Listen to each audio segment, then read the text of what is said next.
You're charging your phone right now, but have you ever stopped to think about what's actually happening inside that device?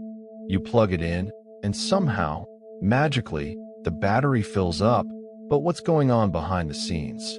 Most people think that when you charge something, the charger just keeps pumping electricity into the device until it's full, but that's not exactly how it works.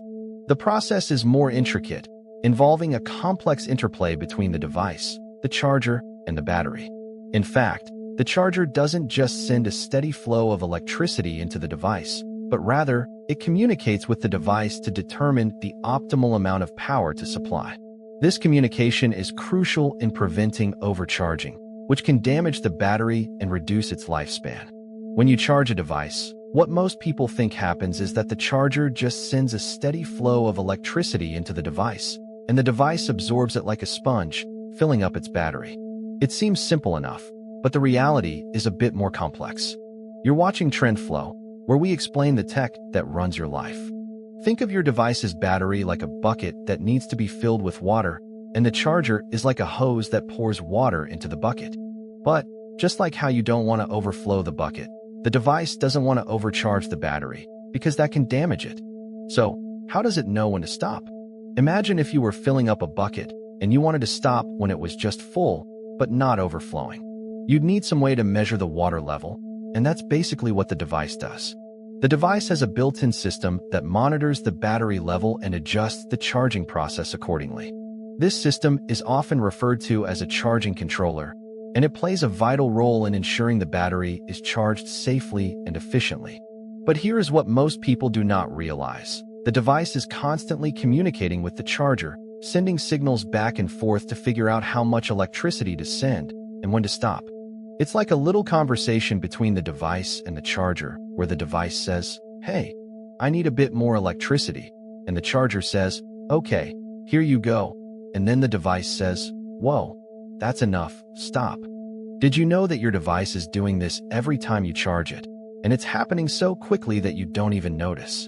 This conversation is mediated by a protocol called USB power delivery, which allows the device and charger to negotiate the optimal power level. The protocol is designed to ensure safe and efficient charging, and it's used in a wide range of devices, from smartphones to laptops. In fact, some devices, like the latest smartphones, use advanced charging protocols like Quick Charge or VOOC, which can charge the battery up to 80% in just 30 minutes. So, what does this mean for you? Well, now that you know how charging actually works, you might want to think twice about leaving your device plugged in all the time. It's not necessarily bad for the device, but it's not great for the charger, and it's also wasting a bit of electricity. Try unplugging your device when it's fully charged, and see if you can make a habit of it. You are doing this right now without realizing it, and it's affecting your device and the environment.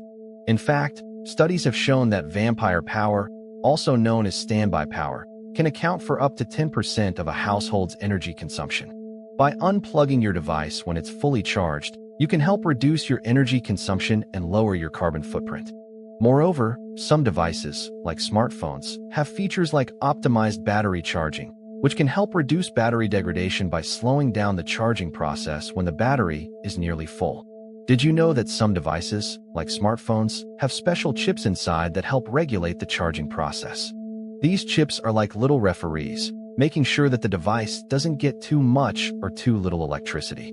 They're constantly monitoring the battery level and adjusting the flow of electricity to keep everything safe and efficient. It's like having a tiny, electronic guardian angel watching over your device. In fact, some smartphones have advanced power management systems, which can detect when the device is not in use and adjust the power consumption accordingly. For example, when you're not using your phone, the power management system can reduce the power consumption by turning off unnecessary components, such as the GPS or Bluetooth. This can help extend the battery life and reduce the overall power consumption. But here's the surprising part. When you keep something plugged in on full charge, the device isn't actually using any electricity. It's just trickle charging the battery to keep it at 100%.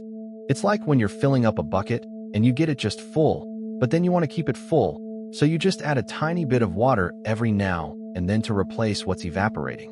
The device is doing the same thing, just keeping the battery topped off. This process is called trickle charging, and it's designed to maintain the battery level without overcharging it.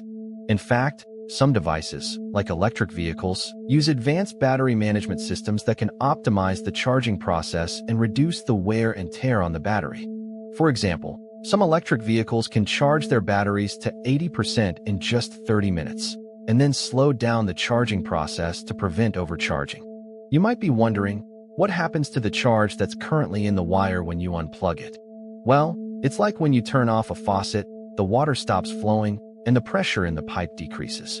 When you unplug a device, the electricity stops flowing, and the charge in the wire dissipates quickly. It's like the electricity is just waiting to be used, and when it's not needed, it just disappears.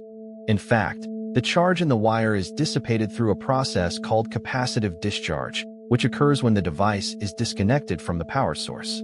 This process helps to prevent electrical shocks and ensures safe handling of the device. Moreover, some devices, like laptops, have built-in surge protectors that can absorb voltage spikes and prevent damage to the device. So, next time you plug in your device, remember that there's a lot going on behind the scenes. The device and the charger are having a little conversation, figuring out how much electricity to send and when to stop. It's like a tiny, electronic dance, and it's happening every time you charge your device. Subscribe to TrendFlow for more tech explained simply. In fact, understanding how charging works can help you appreciate the complexity and sophistication of modern technology. From the tiny chips that regulate the charging process to the advanced protocols that enable fast and efficient charging, there's a lot of innovation that goes into making our devices work seamlessly. By learning more about the tech that runs our lives, we can gain a deeper appreciation for the intricate systems that power our world.